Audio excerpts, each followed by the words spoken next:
Happy International Women's Day to all the women, not only on St. Martin, but worldwide, as I know we are listened to not only here, but all over. It's a pleasure to be back at a press briefing and to be back in St. Martin. I spent some 10 days in Aruba. Because of air connectivity, I could not get back in the weekend to go back to the other meetings, so I had to spend 10 days in Aruba. Some people may have envied the fact that I was there. They would have enjoyed Carnival. I did not look more than 5 minutes. There were a number of events that took place while in Aruba. The OCT EU Forum, one press release had already been sent out, and another one, two more will follow actually today. And we also had the fact, and it's kind of late, but I wanted to publicly and personally congratulate Ms. Carol Voges, who is at our cabinet of the Minister Plenipotentiary in The Hague, and who attends the OCTA meetings on our behalf oftentimes in Brussels. She has been elected as the chair of the Executive Committee of OCTA for the year 2017. So congratulations to her. And the president of the OCTA for 2017 will be the Honorable Prime Minister of the Turks and Caicos Islands. So we have, coincidentally it's on Women's Day, but I guess it's one of those nice announcements to be made to show the inclusion and participation of women. One of the interesting things that I had remarked, and that's just a side note, while at the conference, it was interesting to note that the entire delegation of the Turks and Caicos Islands was not only headed by their prime minister, who was a female, but the entire delegation, I think of some 5 or 6 persons, were all females. So the OCTA president will be a lady for 2017-18, and the new OCTA president of the executive committee is none other than Carol Voges from St. Martin. While in Aruba, we had the meeting with Minister Plasterk and his delegation, and taking part in that meeting was, besides myself, Minister Richard Gibson was also in the meeting, along with support staff, the Secretary General of the Ministry, Mr. Plantain, was also in the meeting. The discussion lasted for about an hour, and at the end of it, the conclusion and agreement was that details of the meeting would not yet be disclosed, but that it would be said on both sides of the ocean that the discussions were held and that the discussions will continue.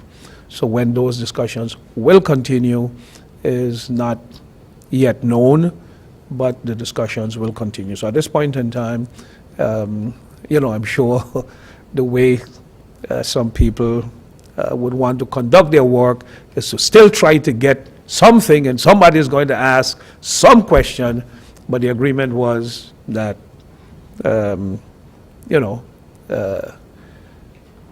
we have agreed to continue the discussion. So if a reporter in the Netherlands has been able to contact Mr. Plasterk and get details of the meeting, then I'm sure that will appear somewhere, and if that happens, then it's a breach of the agreement, and then I too would then be at liberty to talk about the content. But we had agreed not to disclose yet what was talked about. While in Aruba also, I had another meeting with Minister Koenders. We had first a meeting of all three prime ministers of Curaçao, of Aruba, Curaçao, and St. Martin, along with Minister Koenders, to discuss foreign relations and foreign affairs at United Kingdom level, things that were taking place, etc. And the following day, on actually the Tuesday, when I came back, the morning before I came back, we had a 3-hour-long, very healthy and positive discussion. It does not mean that we had agreed on every subject that we had talked about, but it was a very open, honest discussion. On his part, there were some things that he said, it was good that we've had the discussion because now he better understands certain things, and there were things that I needed to get off of my chest, and I got him off my chest. Not that we had any fight over anything, but some of the things that we talked about was the UN security seat that the entire kingdom was on the campaign trail to try and secure that seat. As you can recall, there was a tie after some 4 or 5 rounds of balloting between Italy and the Netherlands, the Kingdom of the Netherlands, and the Kingdom made the compromise proposal, which was accepted. So for 2017, Italy would hold the seat, and 2018, the seat would go to the Kingdom. Of course, we could not meet without further discussing the situation with the land border demarcation negotiations that are supposed to start. If I am correct, it has been agreed upon that the negotiations between the Republic of France and the Kingdom will begin. I think it was on the 2nd of May, but I think it's on the 2nd of May.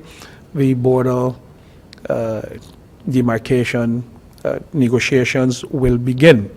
In the interim, we've had the meeting that was held, and information was shared about that. But what I have done is had further discussions with the minister, and then he said, he better understands some of the things, pertaining to Oyster Bay.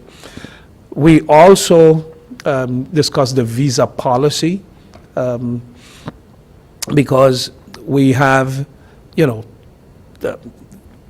is said that the visa policy is a kingdom matter, but we wanted to know, I specifically wanted to know, how does that relate to the execution of the policy? Is it so that if does the kingdom decide that citizens for a particular country in the region require a visa for the entire kingdom? Or can we, as St. Martin, for instance, say, hey, if you're exempting country X from a visa requirement, we don't want it applicable to us? Because what may be applicable, what may be convenient for Curaçao or Aruba may not be convenient for St. Martin. And what St. Martin might say, well, we rather citizens from X country be exempted from the visa requirement, and Curaçao and Aruba might say, no, we want visas for those people. So that is actually allowed, while they would rather have a unified policy. The fact that one country can deviate was part of the discussion. One of the things specifically about visas that we had also talked about is one would know about the ongoing battle, if you would want to call it, that some of the brothel owners are having with the public prosecutor. And, the public prosecutor has accused some of the brothel owners of human trafficking and human smuggling.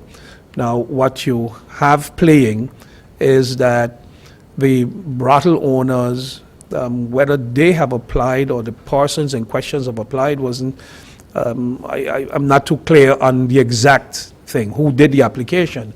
But what has happened not too long ago was that a number of persons applied for visas, the visas were granted, and then they were canceled. So that I also discussed, and I said, it's kind of condemning somebody, having them actually deciding that they are guilty, and they would now, they're guilty before being condemned. So instead of being innocent until proven guilty, you're guilty until you can prove your innocence. But if it takes 2 or 3 years to prove your innocence, in the meantime, the business is shut down. So virtually by the decision of the public prosecutor, the business can no longer operate, because if you cannot get visas for persons to work at the place, then you are de facto shutting down the business. To that, the minister said that, there's nothing I can tell him to convince him, as long as there's a indication or resemblance that there is human trafficking, they will not issue any visas.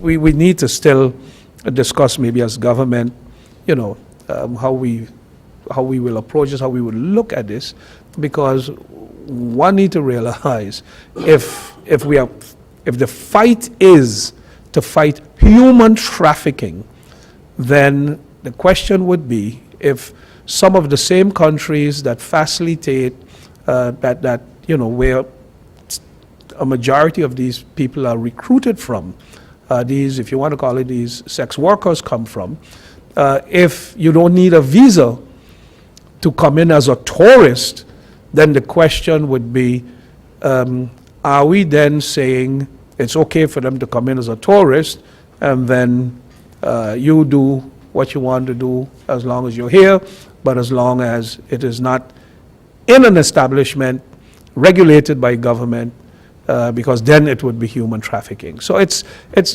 creating sort of a shady area, and then when you have other countries where the situation is not as good as it should be, could be, and people would want to be, and once those people have access to St. Martin without any visa requirements, again, you can have an open field day as far as prostitution is concerned. So rather than having it regulated in 4 or 5 establishments, now you basically spread it all over the place, because the focus is more on, we don't want those establishments involved in human trafficking, but it can happen any and everywhere.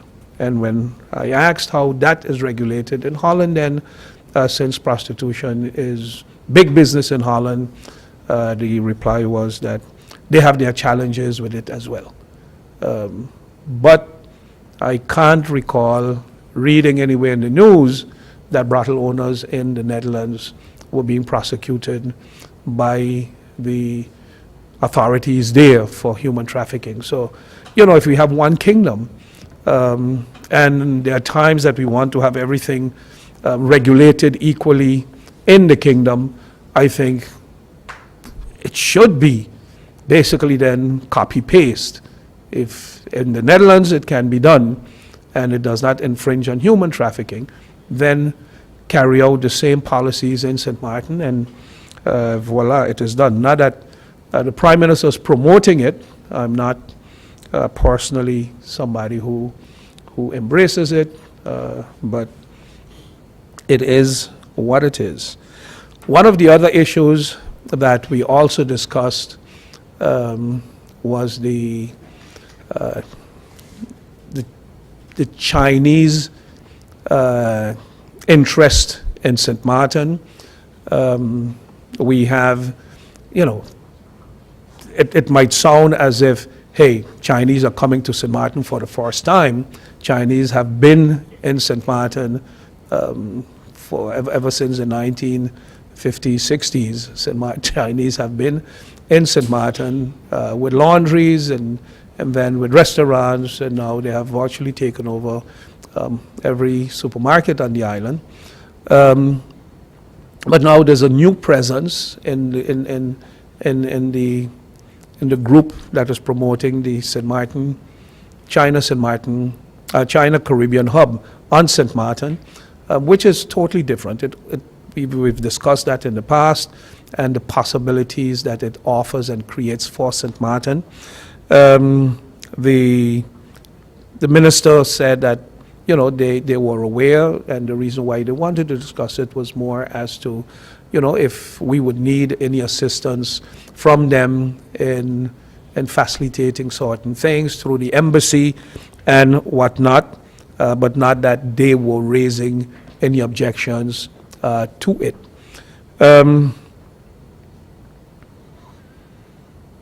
We also discussed the U.S. preclearance.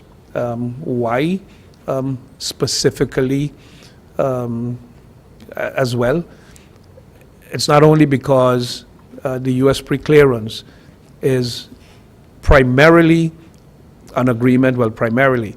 In the U.S. preclearance, we have actually 4 agreements that we would have to sign or agree to between St. Martin and the preclearance people. The first agreement, however, is an agreement between the U.S. government and the kingdom on behalf of St. Martin. So before you can carry out any preclearance activities or further negotiate with the airport or any other entity, there must be first that agreement between the kingdom on behalf of St. Martin and the American government, but also in view of the fact that Schiphol was also one of the airports that was selected for preclearance, and they had just started the discussions and the negotiations. So the identical documents that we have to respond to is what Schiphol and the Dutch government, not Schiphol, then the Dutch government has had. So we are basically busy comparing notes. And even though Aruba already has had preclearance for some years now, Aruba's preclearance was amended several times, I think twice before. Now again, they have made some amendments which will go into effect somewhere around the 17th or the 18th of March. But the agreement with St. Martin is still a different agreement. Ours, maybe you can say, is based on the 21st century model. Theirs is an older model, an older version, but particularly the one with Schiphol or with the Dutch government is going to be basically the draft identical to the one for St. Martin. Of course, you can have a different approach on some of the issues, but the minister was hoping that we could have, where that is concerned, a unified approach between the Dutch government and the St. Martin government, that we can basically tackle it the same way. Our advisors are busy going through it, and we should have a response ready. Hopefully by next week, we should have a response ready to send a first respond at least to the draft that we have received. This morning, I got hot from the press, so I can't share any details about it as yet, but I just got the report from the organization on the ransomware virus attacks that we have had in November of 2016, and again yesterday, March 6th, or not yesterday, on March 6th, we've had another not so severe as the first one. Precautionary measures have been taken to shut down some of the operations and some of the departments that were kind of being affected. But I have the report. I have not gone through the report yet. And if there are any details or any information to share, we will do so, let's say, in the press briefing next week.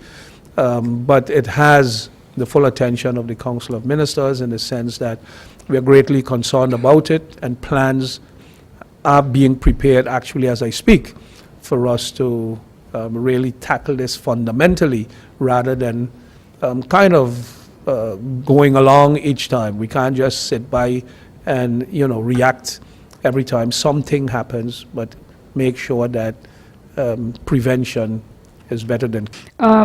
My first question, I'll direct it to Minister Jacobs.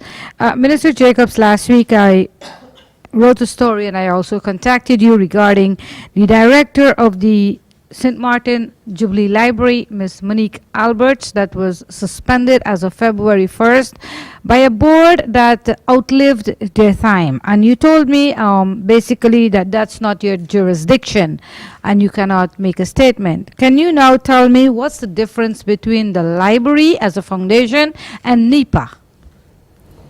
Thank you for the question, Bibi. Firstly, let me say that the National Institute for Professional Advancement is one which we helped to establish in the sense of moving forward. This was a goal of government to be able to provide this type of education, and we also now have a representative on the board. As the library board stands, there is no government representation. It's a independent, you can say, foundation which is running the library. It receives a subsidy from government for which it has to report in order to continue to receiving this subsidy. When I met with Ms. Alberts twice, and when she came back the second time requesting a meeting, I invited the board along because, as I said before, I have no control, as so to speak, except over the subsidy where the library is concerned. So I mentioned that I would like to sit and talk with both parties. I heard them both, they heard each other. We had an amicable meeting in which it was clear that certain things were done wrong and had to be rectified, which included getting the board up to par. There were not as many active members, etc., and some had been on long, but had they left, when they left, they would have left the board with no one. So they went through the process to solicit for new board members. I have not been updated as yet as to whether there is a new board or whether this new board executed the suspension or the old board did. So I'm still looking for the information. Still, as such, I cannot directly interfere in this, as I said to you over the telephone. There is little that I can do except evaluate whether the board is legal, whether it is legal to be receiving and requesting the funding that it requires to run the library. But the internal organization of the library, I mean, I have spoken to them in terms of executing proper governance and communicating as an entity to its director. And further than that, I have no influence. Thank you very much, Minister Jacob, for your explanation. Minister Emmanuel, based on the information I've received and a copy of a letter you dispatched to the St. Martin Housing Development Foundation asking that members of the government-appointed board members resign. Have you gotten a response to that, and what was the reason for you asking these members to resign? Good morning to everyone and happy International Women's Day. Yes, I'm familiar with what you're talking about. No, I haven't received any information yet from the individuals as such. And in my opinion, I think there is something fundamentally wrong with the way the St. Martin Housing Development Foundation is being managed or looked at. From the short time that I have taken office, we have already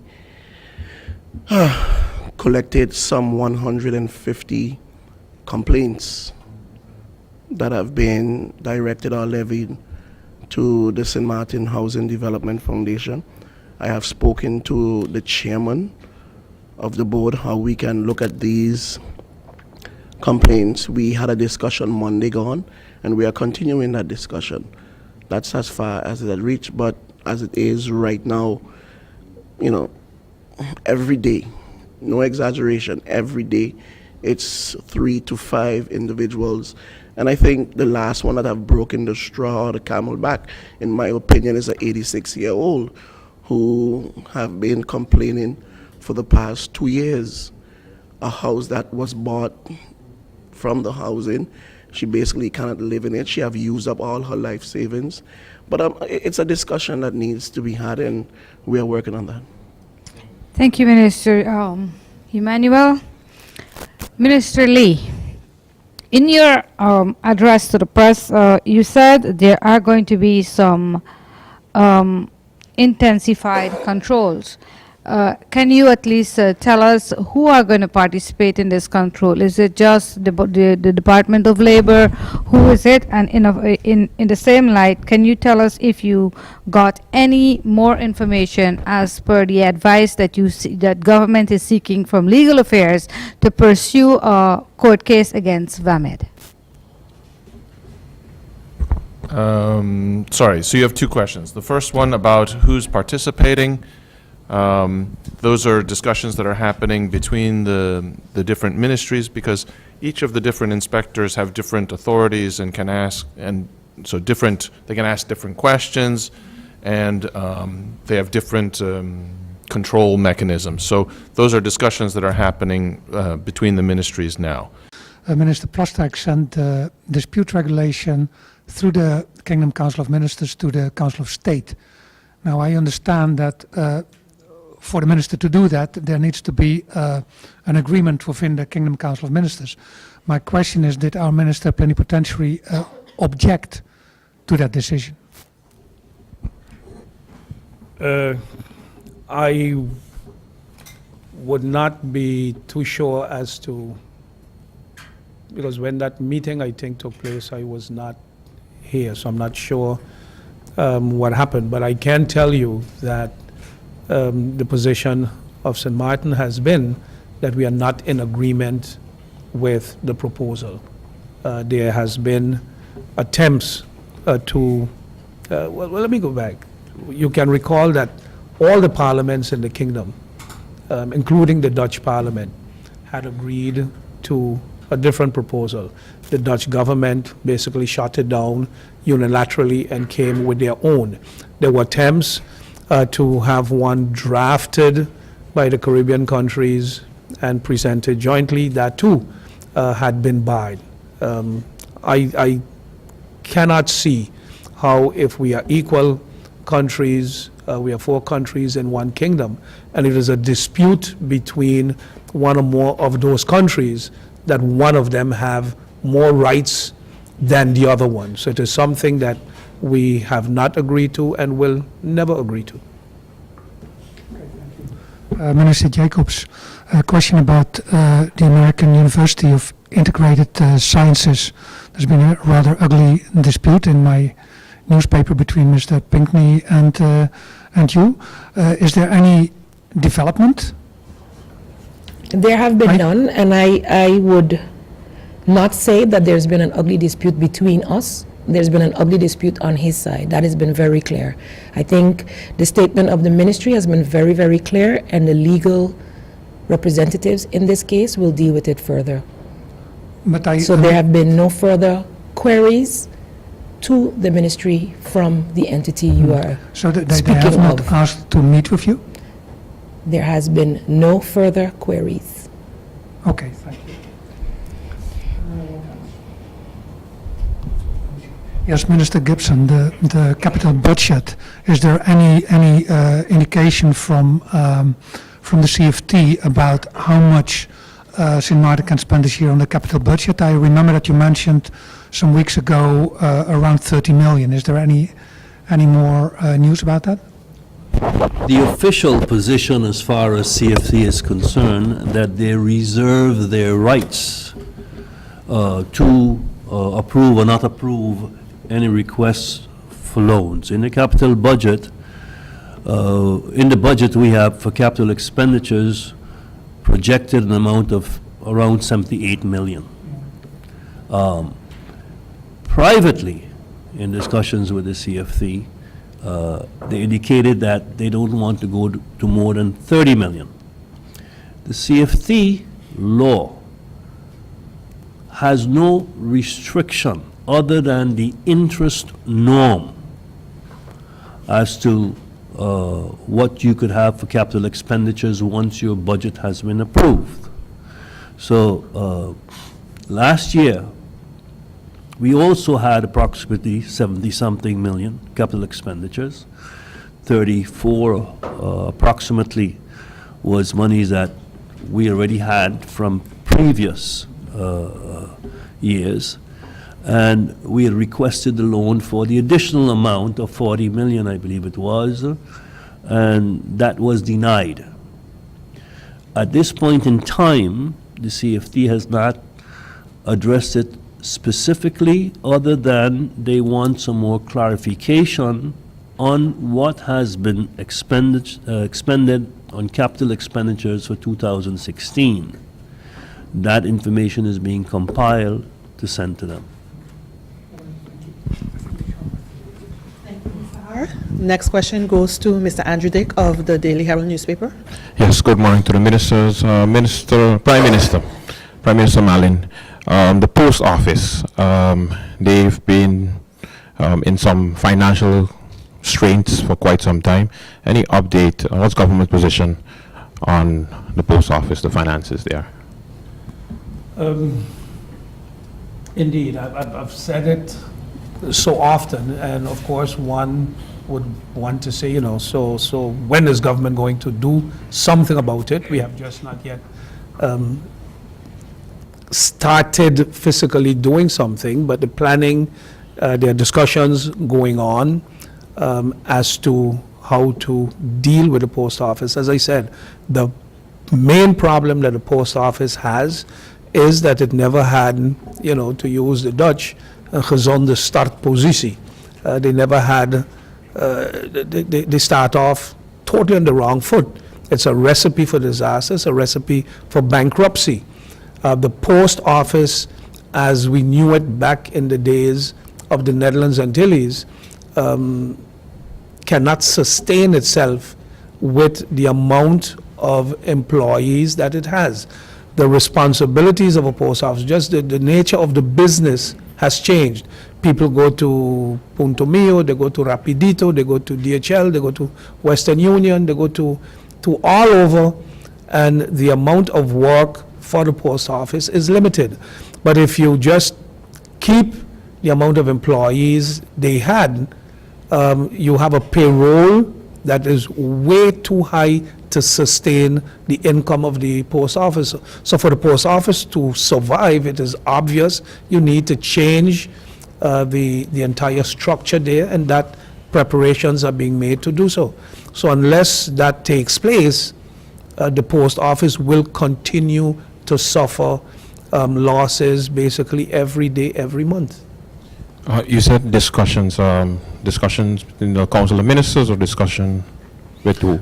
Discussions between the Prime Minister and third parties on finding a solution for the way forward. Okay. Minister Emmanuel, concerning the GBE solar park, the energy park, they requested some land, but they haven't received any word from your ministry. Can you tell us a little bit about that? Yes. Just yesterday, that was also a topic of discussion amongst us as the Council of Ministers, and, to probably copy the words of what the Prime Minister said. It is, why should government transfer land to GEBE if they're requesting to put down a solar park? It's just a matter of GEBE and government coming to some kind of agreement and allowing them to use, I believe it's a parking lot that they have requested. Government doesn't have to transfer no land to GEBE, and I don't think government will be transferring the land to GEBE to put down any solar park. Government doesn't have to transfer the land. Thank you. Thank you. Ms. Alita Singh, the Daily Herald. Thank you, Giselle. Good morning, ministers. Prime Minister, on the ransomware attack, could you give an idea what was done in November? to solve the problem then, and then probably what wasn't done? I know your report, you said, is fresh out of the printer, but what was done in November after that attack? As I just stated, Alita, I just before walking down here got the report. I have not been able to read it, so I rather release information tomorrow rather than saying something now and then it turns out that the report says something totally different. Okay, just that we're on the same track, I'm asking about what happened in November, what was done in November, not what you've gotten with this That is what I'm situation. saying. What was done in November is reported here. Here, now. They're saying, yes, that's why I said the report is on November and 2 days ago. What caused it, what they have done, proposals on the way forward, this is all in here. So rather than having a discussion on something that I just received 5 minutes before coming down here, doesn't make Understood. much Okay, now, sense. now I understand. So what took the November report so long to get to you? The post office. Yeah. I didn't write the report. Well, when government has an attack at that magnitude, I'm sure it's I important to did get not the report. write So, the report. I'm I'm not the one another question. responsible for bringing the report to the Prime Minister. The Prime Minister received the report today. I cannot tell you what took so long. I cannot tell you what's in the report because I just got it 5 minutes ago. On the following up on my colleague's question about the post office, you mentioned third parties in the Parliament meeting when dealing with the budget last year. You mentioned that government was looking into or was already speaking to the best postal service to perhaps take over the operations here or assist with the operations here. Can you give any idea as to what is happening with that and if that's the avenue you're pursuing at the moment? That is one of the options that were there. However, because of travel schedules, they were not able to come at the time. When they were able to come, the Prime Minister was off island and specifically in Colombia, and now we are basically synchronizing a day that is suitable and beneficial to both. There's also interest on the part of someone else to, make a proposal on how we can get this thing done, but it has our attention. It's one of the many things that needs to be tackled, of course, in the interest of the post office, and the sooner the better. But it's kind of, complicated or cumbersome because it involves employees who have worked at the post office for many years. You just don't, it's not a matter of saying, okay, we'll send home 20 of them and keep 10, or we'll send home 24 and keep 7. It's a matter of downscaling the operations of the post office. Not the operations basically already downscaled. If you're no longer mailing or receiving X amount of mail, then you would require fewer people to deliver mail. If you don't receive X amount of packages or whatnot. So it's more complicated than just having a question and answer session. Right now, we have not yet sat with the people who we have been corresponding with or talking with. We have not been able to sit in one room and, discuss a possible proposal. Members of the media, in the interest of time, we will allow only one follow-up question. Bibi, we go back to you. Thank you, Giselle. Minister Lee, I don't know if you really understood my question when I asked you about the controls and who will be participating. About 3 weeks ago, USZV had a press meeting with us, and one of the things they said to us is that they have about 200 million outstanding debts, people that owe and that are not paying. What I'm asking you today, would USZV, which falls under your ministry as well as the labor minister inspectors, will they be participating in this joint control in order for USZV to get their monies? In the past, we had initiated a cooperation between the SZV and the inspectorate. It made sense, again, because they have, number one, they have vehicles. The inspectorate has an issue at the moment with sufficient amounts of vehicles. And as far as I know, nothing has changed in that cooperation. Glenn was off island. He's just returned. So Certainly, I don't have any problems cooperating with SZV on the inspections, also sharing some of the resources to make sure we're more efficient. So I don't have any problems with it. I assume that nothing has changed in that cooperation. So you can't assure whether or not SZB and the Labor Department will be part of this consultation? It would be my wish. So I just haven't spoken to Glenn about it because he was off island. He's just returned. Thank you, Bibi. Hilbert? A quick question for the Prime Minister about the ransomware attack in November. The word says, did the government pay a ransom to solve that problem, and if so, how much? Government never paid any ransom. Thank you. Andrew, do you have a follow-up question? Yeah, back to the post office, Prime Minister. Did you meet with the management at the post office recently? Not recently. Not recently.